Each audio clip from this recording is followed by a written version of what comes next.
Welcome to our channel. This is Krishnan boutiques. இன்றைக்கி நாம் ஒரு பேக் நெக் டிசைன் தான் பார்க்க போகிறோம். சிம்பிளான பேக் நெக் டிசைன். வாங்க எப்படி போடுறதுன்னு பார்க்கலாம்.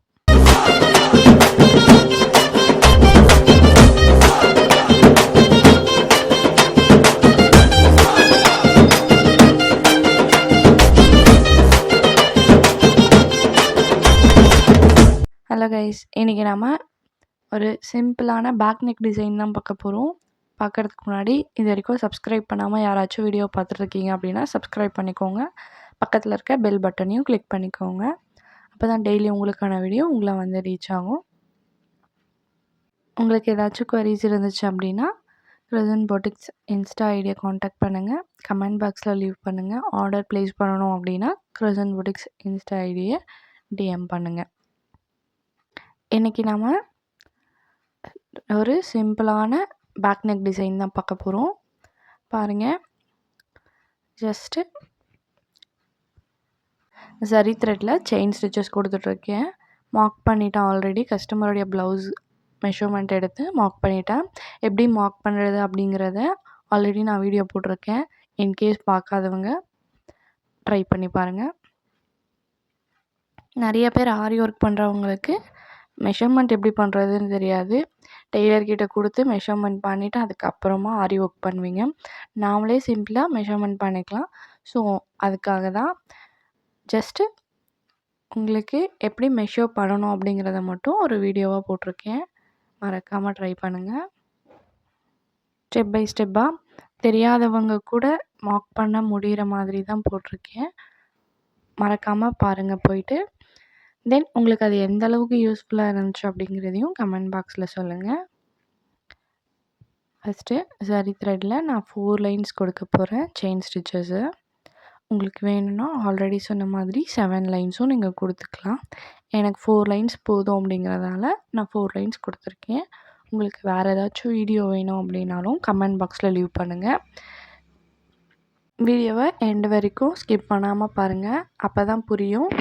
இல்லைன்னா உங்களுக்கு கரெக்டாக நீங்கள் ஸ்கிப் பண்ணுற இடத்துல உங்களுக்கான டிப்ஸும் ட்ரிக்ஸும் மிஸ் ஆகிடலாம். நம்ம எல்லா வீடியோக்கும் மிடில்லையும் ஒரு டிப்ஸ் அண்ட் ட்ரிக்ஸ் வச்சுருப்போம். ஸோ நீங்கள் ஸ்கிப் பண்ணுற போர்ஷனில் உங்களுக்கான டிப்ஸ் அண்ட் ட்ரிக்ஸ் மிஸ் ஆயிரும். ஆரி ஒர்க்கு டிப்ஸும் ட்ரிக்ஸும் ரொம்ப முக்கியம். இதில் ஹார்ட் ஒர்க் பண்ணுறதை விட ஸ்மார்ட்டாக நம்ம எப்படி போடுறது அப்படிங்கிறதான் பார்க்க முடியும். ஆல்ரெடி ஒர்க் ரொம்ப கஷ்டம். இதோ அதுக்கும் மேலே நீங்களும் ரொம்ப ஹார்ட் ஒர்க் பண்ணிங்க அப்படின்னா ஈஸியாக பண்ண வேண்டிய இடத்துல அது இன்னும் டைம் கன்சியூமிங்காக இருக்கும். அதனால் நிறைய டிப்ஸ் ட்ரிக்ஸ் நமக்கு தேவை ஆரி ஒர்க்கில்.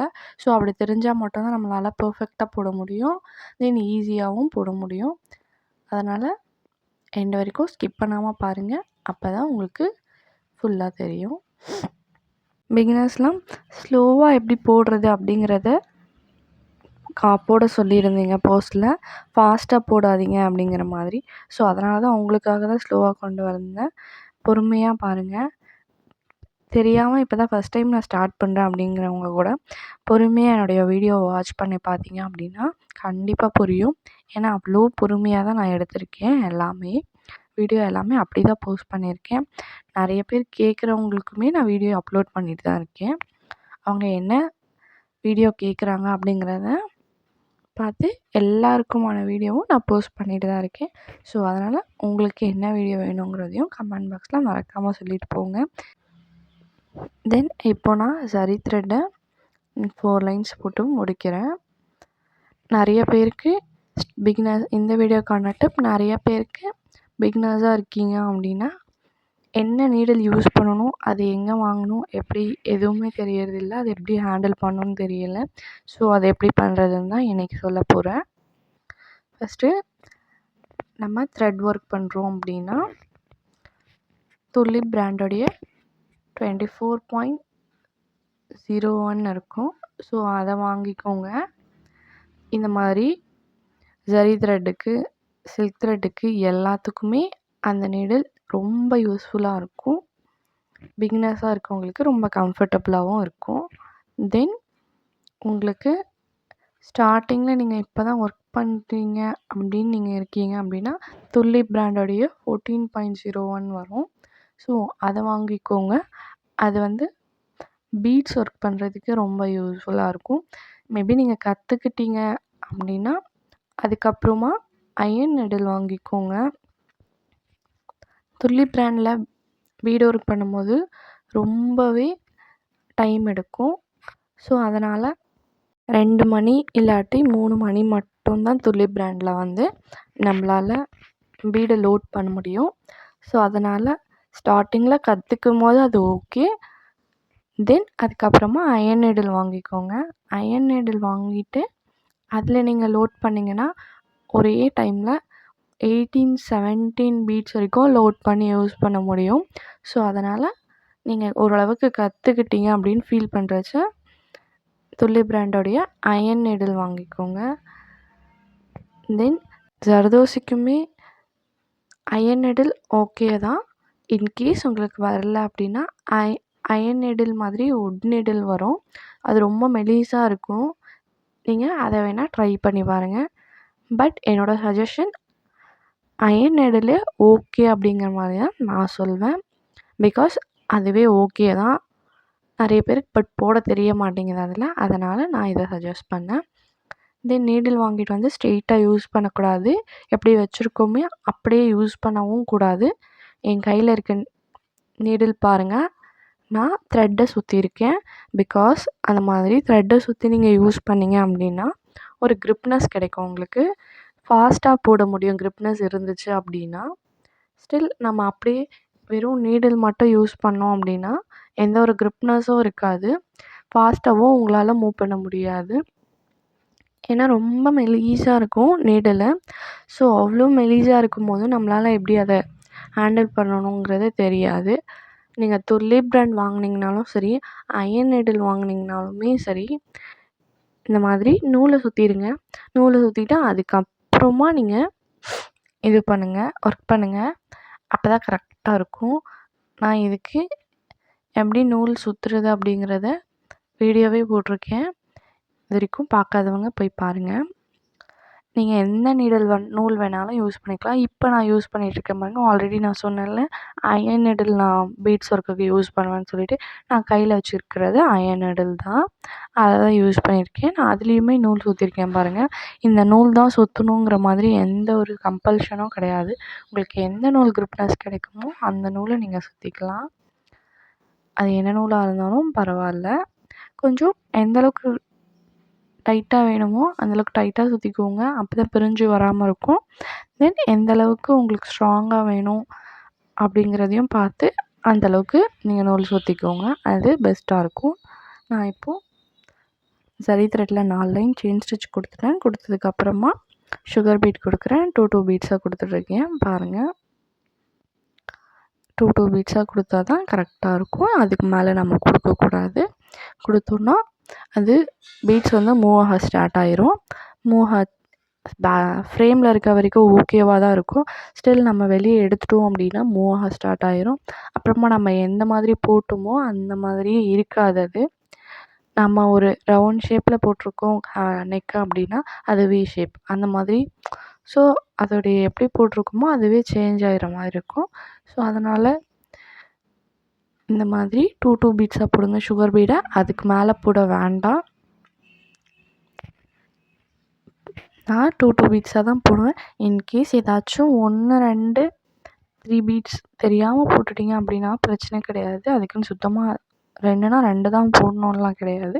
பட் நீங்கள் தொடர்ந்து 2க்கு பதில் 3, 4 அப்படி போட்டுகிட்டே இருந்தீங்கன்னா அது கரெக்டாக இருக்காது. ஸோ அதனால் நான் சொல்ல வரேன், அது கொஞ்சம் பார்த்து கேர்ஃபுல்லாக போடுங்க. தென் பீட்ஸை ஒர்க் பண்ணும்போது ரொம்ப கிட்ட ஒர்க் பண்ணிங்கன்னா கரெக்டாக இருக்கும். தூரமாக நீங்கள் ஒர்க் பண்ணிட்டீங்க அப்படின்னா நல்லா இருக்காது. நான் ஜரி த்ரெட் கொடுத்துருக்கேன். அது பக்கத்துலேயே பீட்ஸ் ஒர்க் கொடுத்துருக்கேன் பாருங்கள். இன்கேஸ் நம்ம கொஞ்சம் தூரமாக கொடுத்தாலுமே அந்த ரவுண்ட் மாதிரியே இருக்காது. ஸோ அது என்ன ஆகும், அது கொனையாக போயிடும். நம்மளுடைய லைன் எதுவோ அதே லைனில் கொடுத்தோம் அப்படின்னா பர்ஃபெக்டாக வரும். ஸோ அதனால் கொஞ்சம் பார்த்து கேர்ஃபுல்லாக கொடுங்க. இப்போ செயின் ஸ்டோன் ஒட்ட போடுறேன். ஸோ அதுவுமே நான் எவ்வளோ கிட்ட கொடுக்குறேன்னு பாருங்கள். ஃபஸ்ட்டு க்ளூ அப்ளை பண்ணிவிட்டு ஒரு 2 செகண்ட் ஆர் 3 செகண்ட்ஸ் கொஞ்சம் லைட்டாக காய வச்சுக்கோங்க. காய வச்சுட்டு அதுக்கப்புறமா செயின் ஸ்டோன் இந்த மாதிரி பேஸ்ட் பண்ணிக்கோங்க. எப்படி பேஸ்ட் பண்ணுறேங்கிறத பாருங்கள். செயின் ஸ்டோன் வந்து ரொம்ப கிட்டேயும் பேஸ்ட் பண்ணக்கூடாது, ரொம்ப தூரமாகவும் பேஸ்ட் பண்ணிடக்கூடாது. கரெக்டான இடத்துல வச்சு பேஸ்ட் பண்ணுங்கள். நான் வந்து ஃபஸ்ட்டே மெஷர் பண்ணி செயின் ஸ்டோன் எந்த அளவுக்கு தேவைங்கிறத நான் கட் பண்ணி எடுத்துட்டேன். ஸோ அதனால் நான் பெர்ஃபெக்டாக அப்படி பண்ணிகிட்ருக்கேன். ஒரு ஸ்டோனுக்கும் இன்னொரு ஸ்டோனுக்கும் நடுவில் வந்து ஒரு சின்ன சங்கிலி மாதிரி இருக்கும். ஸோ அது தெரிகிற மாதிரி கொஞ்சம் இழுத்து நீங்கள் பேஸ்ட் பண்ணுங்கள். அப்படி பேஸ்ட் பண்ணிங்கன்னா தான் அது கரெக்டாக இருக்கும். நீங்கள் அதை அப்படியே ஒரு ஸ்டோன் பக்கத்துலேயே அப்படியே கிட்ட ஒட்டினீங்க அப்படின்னா உங்களால் அதுக்கப்புறமா ஸ்டிச்சஸ் போட முடியாது. அதுக்கு நம்ம செயின் ஸ்டோனை ஒட்டுறதோட விட போகிறதில்ல, அதை வந்து திரும்பவும் ஸ்டிச் பண்ணுவோம்.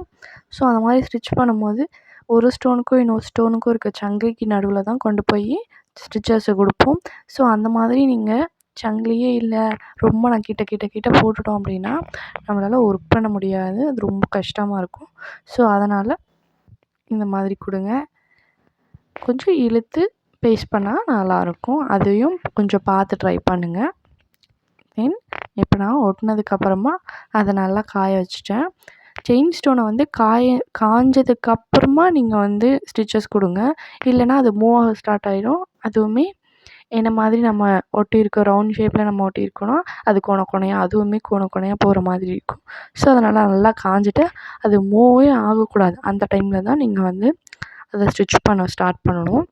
இல்லை அப்படின்னா அது மூவ் ஆக ஸ்டார்ட் ஆச்சு அப்படின்னா நம்ம கோணையாக இருக்க மாதிரி இருக்கும். அதுவே இம்பர்ஃபெக்டாக இருக்கும். ஸோ அதனால் அதை கொஞ்சம் பார்த்து கேர்ஃபுல்லாக பண்ணுங்கள். தென் இப்போ நான் ஸ்டிச்சஸ் பண்ணிட்டேன். செயின் ஸ்டோனை ஸ்டிச் பண்ணி முடித்ததுக்கப்புறமா அது பக்கத்துலேயும் திரும்பவும் சுகர் பீட் கொடுக்குறேன். ஆல்ரெடி ஃபஸ்ட்டில் எப்படி கொடுத்தோமோ அதே மாதிரி தான் சுகர் பீட் இதுலேயும் கொடுக்குறேன். 2 சுகர் பீட்ஸாக கொடுத்துட்ருக்கேன் பாருங்கள். நான் first chain stone sugar bead, then chain stone ஒட்டியிருக்கேன் செகண்ட் லைனு. செயின் ஸ்டோன் ஒட்டும்போது சுகர் பீடுக்கும் செயின் ஸ்டோனுக்கும் கொஞ்சம் கேப் விட்டு ஒட்டியிருக்கேன்.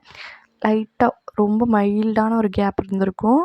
பிகாஸ் அதை வந்து நான் ஸ்டிச் பண்ணணுன்னாலும் சைடில் ஸ்டிச் பண்ணுவேன்ல, செயின் ஸ்டோனை ஸ்டிச் பண்ணும்போது அந்த கேப் தெரியாது.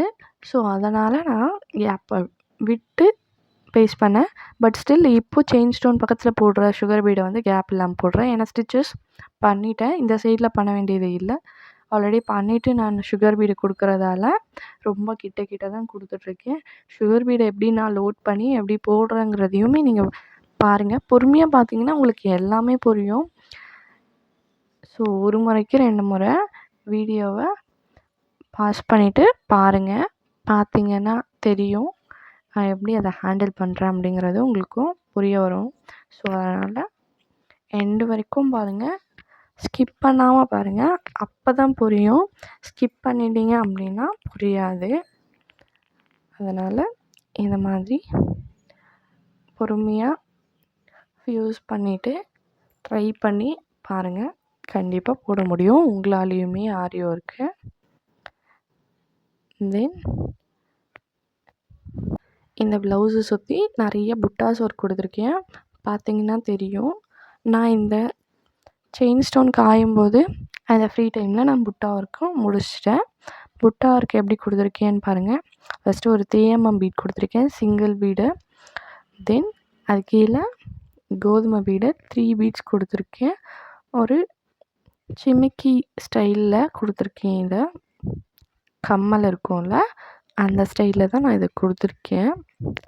இது அங்கங்கே எண்டு நாட் போடாமல் ஒரே எண்டு நாட்டில் ஒரு இடத்துல ஸ்டார்ட் பண்ணி ஒரே எண்டு நாட்டில் நான் முடிச்சிருக்கேன் இந்த சிமிக்கி ஒர்க்கை. பாருங்கள், இதை நான் எவ்வளோ கிட்ட சிமிக்கி ஒர்க் கொடுத்துருக்கேங்கிறத பாருங்கள். பேக் சைட் புட்டா டிசைன் போடும்போது இந்த மாதிரி நிறையா புட்டா டிசைன் கொடுத்தீங்கன்னா தான் நல்லாயிருக்கும்.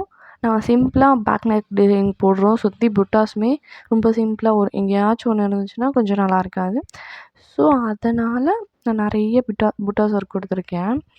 இன்கேஸ் நீங்கள் கிராண்டாக போடுறீங்க, புட்டாஸ் வேணுமா அப்படிங்கிறது கிராண்ட் ப்ளவுஸ்க்கு புட்டாஸே தேவையில்லை.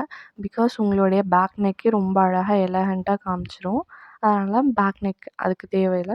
பட் சிம்பிளா போடும்போது நிறைய புட்டா ஒர்க்ஸை போட்டுக்கோங்க. அப்போ தான் ரொம்ப அழகாக இருக்கும். தென் இப்போ நான் க்ளூ அப்ளை பண்ணிடுறேன். 1 இன்ச் கேப் விட்டுட்டு நான் க்ளூ அப்ளை பண்ணிகிட்ருக்கேன்.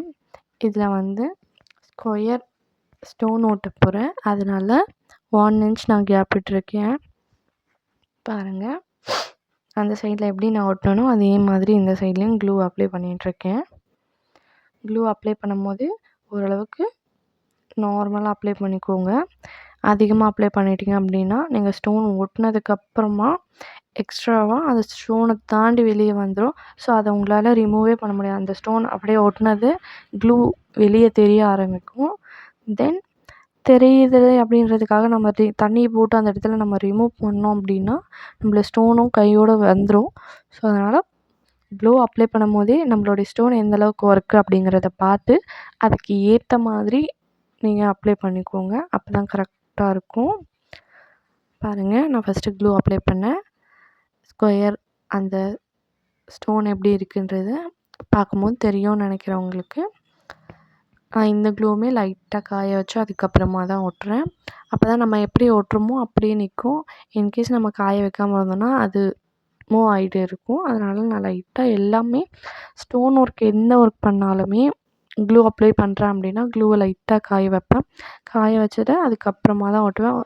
காய வைக்கிறதுனா ஃபுல்லாக ட்ரை ஆக வரைக்கும் விட மாட்டோம். ஜஸ்ட் லைட்டாக காஞ்சிரும். அந்த ஈரப்பதம் கொஞ்சம் வந்து ட்ரை ஆகணும், அவ்வளோதான். அந்த மாதிரி ஒரு ஸ்டேஜில் க்ளூவை வந்து ஸ்டோனை வந்து பேஸ்ட் பண்ணிடுவோம், அவ்வளோதான். இப்போ பாருங்கள், இதில் நான் கட் ஒர்க் பீடு எடுத்திருக்கேன். ஸோ கட் பீடு வந்து எடுத்துகிட்டு 2 mm பீடு வந்து எடுத்திருக்கேன். ஃபஸ்ட்டு வி ஷேப்பில் நான் டிசைன் பண்ணிவிட்டு அதுக்கு சென்டரில் வந்து திரும்பவும் ஒரு கட் பீடு வைக்கிறேன். பாருங்கள், இப்போ எண்டை நாட் போட்டுடுறேன். 2 mm பீடு, ஒரு கட் பீடையும் 2 mm பீடையும் அந்த ஸ்கொயர் இருக்குல்ல, அந்த ஸ்கொயருடைய ஒரு டர்னில் வந்து கொண்டு வரேன். தென் திரும்பவும் அதுக்கு ஆப்போசிட் டைரெக்ஷனில் கொண்டு போயிட்டு வி மாதிரி மேக் பண்ணிவிட்டு அதுக்கப்புறமா இந்த விக்கு சென்டரில் ஃப்ளார் மாதிரி கொண்டு வரேன். இந்த மொட்டு இருக்கும்ல செடியில், ஸோ அந்த மாதிரி ஒரு பேட்டர்னில் தான் நான் இதை கொண்டு வந்திருக்கேன். பார்க்கும்போதே தெரியும் உங்களுக்கு. ஸோ இதே ஒர்க்கு தான் நான் இந்த ப்ளவுஸோடைய இந்த ஸ்கொயர் ஃபுல்லாமே நான் பண்ண போகிறேன். அவ்வளோதான் இதோடைய ஃபுல் ஒர்க்கே. இதை தான் நான் ஃபுல்லாக ஃபினிஷ் பண்ண போகிறேன். தென் ஆல்ரெடி நான் பொட்டா டிசைன் இதில் போட்டு முடிச்சிட்டேன். அதனால் இந்த ஒர்க்கை தான் ரிப்பீட் பண்ண போகிறேன். பொறுமையாக வாட்ச் பண்ணி பார்த்தீங்க அப்படின்னா உங்களுக்கு புரியும். இதுலேயுமே நான் அங்கங்கெல்லாம் எண்டை நாட் போடலை. ஜஸ்ட்டு ஒரு இடத்துல ஸ்டார்ட் பண்ணேன் அப்படின்னா அந்த 3 ஃப்ளாரையும் முடிக்கிற வரைக்கும் நான் ஃபுல்லாக அப்படியே தான் கண்டினியூ பண்ணுறேன், எண்டை நாட் போடாமல். ஸோ அங்கங்கே எண்டை நாட் போடாமல் நீங்கள் ஒர்க் பண்ணிங்க அப்படின்னாலே ஒர்க் ஓரளவுக்கு நீட்டாக இருக்கும்னு நான் நினைக்கிறேன். பிகினர்ஸ்க்கு நான் சொல்ல வரேன். பிகாஸ் நீங்கள் எண்டை நாட் ஒரு இடத்துலையும் போட்டுகிட்டே இருந்தீங்க அப்படின்னா உங்களுக்கு டைமும் ரொம்ப கன்சியூமிங் ஆகும். தென் ஒர்க்குமே அந்தளவுக்கு நீட் ஃபினிஷிங்லாம் இருக்காது. ஸோ அதனால் முடிஞ்ச வரைக்கும் எண்டை நாட்டை வந்து கம்மியாக யூஸ் பண்ணுற மாதிரி பாருங்கள். அப்போ தான் கரெக்டாக இருக்கும். சில பிகினர்ஸ்க்குலாம் எண்டை நாட்டில் கூட அந்த நூல் வந்து தெரியும். ஸோ அந்த மாதிரியும் இருக்கும். அதனால் நீங்கள் எண்டை நாட் இல்லாமல் ஒர்க் பண்ணிவிட்டு தென் ஃபைனலாக எண்டை நாட் போடுற மாதிரி பாருங்கள். அப்போ தான் நல்லாயிருக்கும். இப்போ பாருங்கள், நான் கிட்டக்க காமிக்கிறேன், உங்களுக்கு புரியும்னு நினைக்கிறேன். First 2 mm bead, 2 mm bead, ஒரு கட் பீடு, பக்கத்துலேயே ஒரு சின்ன லாக் போட்டுட்டு தென் அதுக்கு சென்டரில் நான் கொண்டு போகிறேன் பாருங்கள். இந்த மாதிரி லாக் போட்டுட்டு எல்லா ஒர்க்குமே பண்ணுங்கள். ரொம்ப நீட்டாக இருக்கும் ஃபினிஷிங்கு. லாக் வந்து எண்டை நாட் மாதிரி ஒரு சின்ன விஷயந்தான். எண்டை நாட் வந்து நாட்டே போடுவோம், பட் இதில் அப்படி கிடையாது. பாருங்கள், ஒரு ஸ்டிச், தென் பக்கத்தில் ஒரு லாக் போட்டு திருப்பிட்டேன். தென் திரும்ப ஒரு ஸ்டிச் கொடுக்குறேன். ஸ்டிச், அது பக்கத்தில் ஒரு லாக் போட்டு இப்போது எண்டை நாட் போடுறேன். இந்த மாதிரி நீங்கள் ஒர்க் பண்ணிங்க அப்படின்னா ரொம்ப ஈஸியாக இருக்கும், நமக்கு ரொம்ப கம்ஃபர்டபுளாக இருக்கும். அந்த ஸ்கொயரோடைய ஒரு கார்னரில் நான் வி மாதிரி கொண்டு வரேன். கொண்டு வந்துட்டு தென் அந்த வீக் சென்டரில் ஒரு மொட்டு முளைக்கிற மாதிரி ஒரு இது இவ்வளோ தான் கொடுத்துருக்கேன். இதில் நீங்கள் தெளிவாக பாருங்கள். ஃபஸ்ட்டு ஒரு இடத்துல ஸ்டார்ட் பண்ணி தென் அது பக்கத்துலேயே ஒரு குட்டி லாக் கொடுத்து இந்த இடத்துல ஒரு 2 லாக் கொடுத்துருக்கேன். லாக் கொடுத்து திருப்பி ஆப்போசிட்டில் கொண்டு போகிறேன். இங்கே ஒரு 2 லாக் கொடுக்குறேன். லாக் கொடுத்து எண்டு நாட் போடுறேன். ஸோ எந்த இடத்துல நீங்கள் திரும்புகிறீங்க அப்படின்னாலுமே ஒரு லாக் கொடுத்துட்டு திரும்பிக்கோங்க. It's best. இங்கே பார்க்கும்போது உங்களுக்கு தெளிவாக புரியும். கிட்ட போடுறேன். இது வரைக்கும் வீடியோவை சப்ஸ்கிரைப் பண்ணாமல் பார்த்துட்ருக்கீங்கன்னா சப்ஸ்கிரைப் பண்ணிக்கோங்க. பக்கத்தில் இருக்க பெல் பட்டனையும் கிளிக் பண்ணிக்கோங்க. அப்போ தான் டெய்லியும் உங்களுக்கான வீடியோ உங்களை ரீச் ஆகும். தென் உங்களுக்கு ஏதாச்சும் டவுட்ஸ் இருந்துச்சு அப்படின்னா கமெண்ட் பாக்ஸில் லீவ் பண்ணுங்கள். குவரீஸ்க்கு கிறிசன் பொட்டிக்ஸ் இன்ஸ்டா ஐடியை காண்டாக்ட் பண்ணுங்கள். தென் உங்களுக்கு வேறு ஏதாச்சும் வீடியோ வேணும் அப்படின்னாலுமே கமெண்ட் பாக்ஸில் சொல்லுங்கள். இந்த வீடியோ உங்களுக்கு எந்தளவுக்கு யூஸ்ஃபுல்லாக இருந்துச்சு அப்படிங்கிறதையும் சொல்லுங்கள். ப்ளவுஸ் ஆர்டர்ஸ் கொடுக்கணும், தென் மெஹந்திக்கு ஓப்பன் ட்ராவல் வேணும் அப்படின்னாலுமே கிறிசன் பொட்டிக்ஸ் இன்ஸ்டா ஐடியை காண்டாக்ட் பண்ணுங்கள். அவ்வளோதான். இதுதான் என்னோடய ப்ளவுஸோடைய ஃபைனல் அவுட்லுக். இவ்வளோ சிம்பிளாக தான் நான் இன்றைக்கி இந்த ஒர்க்கை முடிச்சிருக்கேன். வாங்க இதோடைய அவுட்லுக் பார்க்கலாம்.